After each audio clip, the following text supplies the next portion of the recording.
GDP और रुपये के बीच जंग है और ये जंग इसलिए हो रही है क्योंकि रुपया कमजोर हुआ है और जीडीपी बढ़ी है। आज मैं आपको आसान शब्दों में बताऊंगी कि रुपये के कमजोर होने का मतलब क्या होता है और जीडीपी के बढ़ने का मतलब क्या होता है। और जब ये दोनों चीजें साथ साथ होती हैं तो फिर इसके क्या मायने होते हैं और उसके बाद आज आप ये तय करेंगे कि इस जंग का विजेता कौन है। तो सबसे पहले आप ये खबर जानिए और वो खबर इस तस्वीर में छिपी है। कल खबर आती है कि डॉलर के मुकाबले रुपया कमजोर हुआ है और $1 88.29 रुपये का हो चुका है। बताया जा रहा है कि रुपया अब एशिया की सबसे खराब करेंसी बन गया है और मौजूदा साल में इसमें गिरावट करीब 3% की आ चुकी है। कल ही सोशल मीडिया पर ये तस्वीर वायरल हो रही थी कि ये तस्वीर जीडीपी के बढ़ने की खुशी में वायरल हो रही थी क्योंकि कल जीडीपी से भी जुड़ी एक और खबर आई और ये बताया कि भारत की जीडीपी 7.8% तक पहुंच गई है और अमेरिका की जीडीपी में इस साल सिर्फ 0.9% की बढ़ोतरी हुई है। और अब लोग ये कह रहे हैं कि जो अमेरिका ने कहता था कि भारत की इकोनॉमी डेड इकोनॉमी है, उससे 7% ज्यादा तरक्की हमने की है। खैर, ये जीडीपी और डॉलर से जुड़ी खबरें हैं। अब मैं आपको ये बताती हूँ कि रुपये के कमजोर होने और जीडीपी के बढ़ने का मतलब क्या होता है। पहले जीडीपी की बात करते हैं। मिसाल के तौर पर अगर आप हर महीने 10,000 रुपए कमाते थे और अगले साल आपकी कमाई 10,780 हो गई तो आप कहेंगे कि आपकी कमाई 7.8% बढ़ गई। ठीक वैसे ही देश भी कमाई करता है और देश की कमाई, कुल कमाई को जीडीपी कहा जाता है। जब देश की कमाई बढ़ती है तो हम उसे जीडीपी कहते हैं। चूंकि कल यह खबर आई है कि जीडीपी 7.8% हो गई है, इसका मतलब यह है कि हमारे देश ने इस साल 7.8% माल ज्यादा कमाया है। खैर, ये तो रही जीडीपी की बात। अब आपको रुपया के कमजोर होने का मतलब भी बताती हूँ। मान लीजिए आप एक रिक्शे वाले हैं और आपके पास 100 रुपए हैं। पहले जब आप उस 100 रुपए से अमेरिका से कुछ सामान मंगवाते थे तो आपके पास उसके बदले में $1 मिलता था। अब अगर रुपया कमजोर हो गया है तो अब वही $1 पाने के लिए आपको 100 की जगह 110 रुपए देने पड़ेंगे। यानी अब आपका रुपया पहले जितना ताकतवर नहीं रहा। पहले 100 रुपए में जो चीज मिलती थी अब उसके लिए 110 रुपए देने पड़ते हैं। यानी आपकी जेब से ज्यादा पैसे निकलते हैं लेकिन सामान उतना ही मिलता है। एक ही लाइन में कहूं तो जब रुपया कमजोर होता है तो भारत को बाहर से चीजें खरीदने में ज्यादा पैसे देने पड़ते हैं। तो मैंने आपको दोनों जीडीपी और रुपया दोनों के बारे में बता दिया है। अभी आपको तय करना होगा कि आपको जीडीपी देखकर खुश होना है या फिर कमजोर रुपये को देखकर रोना है। अब अगली खबर की बात करते हैं जो कि अमेरिका के राष्ट्रपति से जुड़ी है। डोनाल्ड ट्रंप को लेकर वैसे तो कई सारी खबरें हैं, लेकिन हाँ, आज मैं आपको डोनाल्ड ट्रंप के बारे में उसके खुद के देश के लोग और बड़ी पर्सनैलिटी क्या कह रही है वो आपको बताती हूँ। अमेरिका के एक शख्स है जैक सुल्लिवान। ये अमेरिका के फॉर्मर एनएसए हैं, यानी पूर्व नेशनल सिक्योरिटी एडवाइजर। इसलिए आज अमेरिका के इस पूर्व एनएसए ने जो कहा है वो बात मायने रखती है और वो बात लोगों को सुननी भी चाहिए। खासतौर पर हमारे देश के अपोजिशन के लीडर्स को तो जरूर सुननी चाहिए। ये आदमी आज टीवी पर बैठकर ये कह रहा है कि the American brand globally in the toilet, यानी अमेरिका की साख अब दुनिया भर में बिल्कुल गिर चुकी है। अब भारत को लग रहा है कि उसे अमेरिका से बचाव के लिए चीन के साथ बैठकर बात करनी पड़ेगी। और सिर्फ जैक ही नहीं बल्कि पुर्तगाल के प्रेसिडेंट, उन्होंने भी डोनाल्ड ट्रंप के बारे में ऐसा कुछ कहा है जो ये सोचने पर मजबूर करता है कि डोनाल्ड ट्रंप असल में दुनिया को मूर्ख बना रहे हैं। आज आपको पुर्तगाल के राष्ट्रपति ने जो कहा उसे बहुत ही गौर से सुनना चाहिए क्योंकि उसके बाद ही आप ये जान पाएंगे कि असल में अमेरिका ने जो मोदी पर युद्ध करने जैसे इल्जाम लगाए हैं उनमें कितनी सच्चाई है। तो जरा सुनिए, मैं पुर्तगाल के राष्ट्रपति के बयान को वर्ड टू वर्ड आपके सामने पढ़ती हूँ।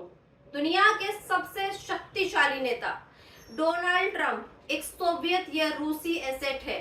वो एक एजेंट की तरह काम कर रहे हैं। डोनाल्ड ट्रंप ने पॉलिटिकली रूसी स्ट्रक्चर को फायदा पहुंचाया है। यानी पुर्तगाल के राष्ट्रपति का ये बयान ये बताता है कि ट्रंप ने रूस के प्रति नरम और रुख अपनाया है। रूस के खिलाफ हाई रेस्ट्रिक्शन लगाने की धमकियां तो दी गईं, लेकिन वास्तविक कार्रवाई नहीं की गई और यूक्रेन के राष्ट्रपति जेलेंस्की की बजाय रूस की ओर झुकने का रुख दिखाया। अब आप ही बताइए, ट्रंप का एक खास एडवाइजर है पीटर नवारो। वो हर रोज टीवी पर आकर ये कहता है कि भारत रूस से तेल खरीद रहा है और यूक्रेन के खिलाफ युद्ध में रूस की मदद भी कर रहा है। लेकिन पीटर नाम का ये आदमी ये नहीं देख रहा कि उसके राष्ट्रपति के बारे में आज दुनिया क्या कह रही है। और शायद यही वजह है कि आज अमेरिका की एक अदालत भी ये कह रही है कि ट्रंप ने दुनिया भर के जिन जिन देशों पर टैरिफ लगाए हैं वो लीगल नहीं है। खैर, अब आपको ये बताती हूँ कि आज हमारे देश को कैसे मुसलमानों की जरूरत है और हमारे देश की मेजोरिटी कौन से मुसलमानों की इज्जत ज्यादा करती है। ये जो आप दो तस्वीरें देख रहे हैं, ये आज आपको ये समझाएंगे कि हमारे देश को कैसे मुसलमानों की जरूरत है। एक तस्वीर में वो मुस्लिम दुकानदार है जो हमारे ही देश के किसी कोने में एक छोटी सी दुकान चलाता है, लेकिन उसकी दुकान पर हमारे देश की एक आम हिंदू आकर उसे धमकाता है और ये कहता है कि उसे अपनी दुकान का नाम ऐसा रखना चाहिए जो लोगों को समझ में आए कि दुकान का मालिक कौन है। इस दुकानदार ने अपनी दुकान का नाम खुद के नाम पर नहीं रखकर अपने स्टेट के नाम पर रख लिया, बस इसलिए एक हिंदू इसकी दुकान पर जाता है और इसे धमकी देता है कि हरियाणा नाम से ये आदमी दुकान का नाम नहीं रख सकता। और दूसरी तस्वीर सारा अली खान की है। इसके नाम में खान भी है, अली भी है, यानी एक कंप्लीट मुस्लिम नाम जैसा होता है या जैसा होना चाहिए वैसा है। लेकिन सारा अली खान ये कहती है कि उनका हर धर्म में विश्वास है, वो ईद भी मनाती हैं, वो बाबा भोलेनाथ के दर्शन करने के लिए केदारनाथ भी जाती हैं, वैष्णो देवी के मंदिर में मन्नतें भी मांगती हैं, उज्जैन के महाकाल मंदिर में नंदी के दर्शन भी करती हैं और इसलिए लोग उनकी इज्जत भी करते हैं। लेकिन आज मैं ऐसे लोगों को आरएसएस के चीफ मोहन भागवत का एक बयान सुनवाना चाहती हूँ। मोहन भागवत ने ये कहा कि जब से भारत में इस्लाम आया है तब से इस्लाम भारत में कायम है और हमेशा कायम ही रहेगा। लोगों को इसकी आदत डाल लेनी चाहिए।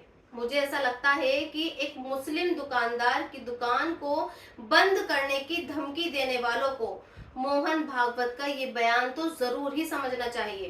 तो दोस्तों, आज दो तस्वीरों की चर्चा बहुत ज्यादा हो रही है और वो दो तस्वीरें एक शख्स मोहम्मद रिजवी की है।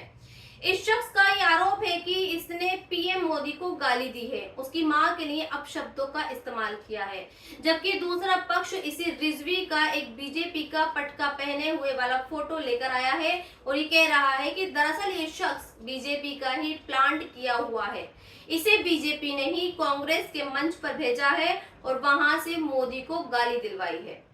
खैर, ये मैं आप पर छोड़ती हूँ कि आप कांग्रेस जो कह रही है उस पर विश्वास करते हैं या फिर बीजेपी जो दावा कर रही है उस पर। आज मैं आपको राहुल गांधी के एक बयान को आपके सामने पढ़ना चाहती हूँ, जरा गौर से सुनिएगा। अगर मैं आरोप लगा रहा हूँ प्रधानमंत्री पर हर रोज कि तुम वोट चोर हो, प्रधानमंत्री चुप क्यों है?